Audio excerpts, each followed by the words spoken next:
Cette qualité d'amour, elle est celle qui nous emmène à un banquet mystique. Elle est celle qui nous emmène à un banquet nuptial.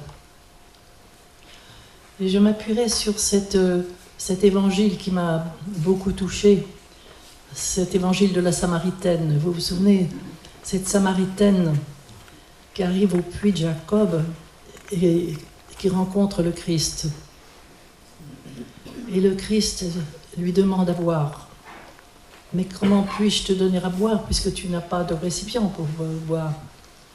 Si tu savais je te donnais moi l'eau que je peux te donner à boire, tu n'aurais plus jamais soif. Elle est tout à fait bouleversée.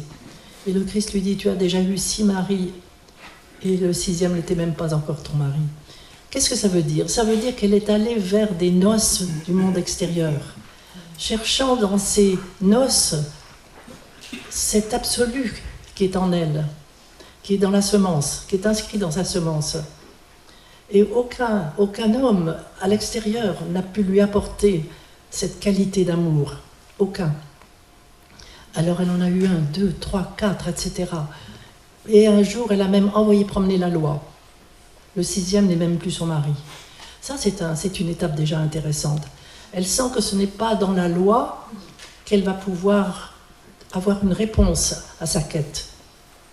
En fait, la quête, elle est la quête du désir. La quête du désir fou que dans la profondeur l'homme a de Dieu. Dans son être profond, ontologique, l'homme a un désir fou de Dieu. Ce qui fait qu'il a un désir de trouver un sens à la vie, qu'il a un désir d'absolu, qu'il a un désir d'amour, et d'amour vrai, profond. Alors on le quête à droite et à gauche. On balance ce désir de Dieu sur l'autre, et on demande à l'autre de nous apporter une image d'absolu. Et bien sûr, l'autre ne le peut pas. D'où les divorces, les séparations, les très douloureuses séparations que nous vivons. Parce que nous demandons à l'autre quelque chose qu'il ne peut pas donner. Nous ne pouvons rencontrer cet autre qu'à l'intérieur de nous.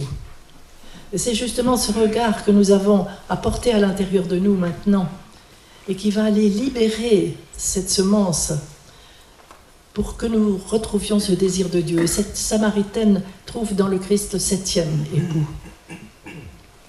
Celui qui lui donnera une eau et qui lui permettra de ne plus jamais avoir soif.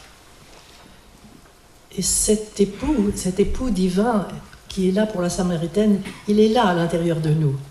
En haut de cette échelle que je rappelais tout à l'heure, mais il est là, quelle que soit l'image que chacun de nous peut avoir de son Seigneur, il est là, il nous attend. Il nous dit qu'il est celui qui nous donnera une eau qui fera que nous n'aurons plus jamais soif. Alors à ce moment-là se déroule ce paradis à l'intérieur de nous. À ce moment-là poussent les arbres à fleurs, à fruits qui nous donnent à satiété. Et c'est quelque chose de tout à fait bouleversant que de vivre cette première étape. Et cette première étape.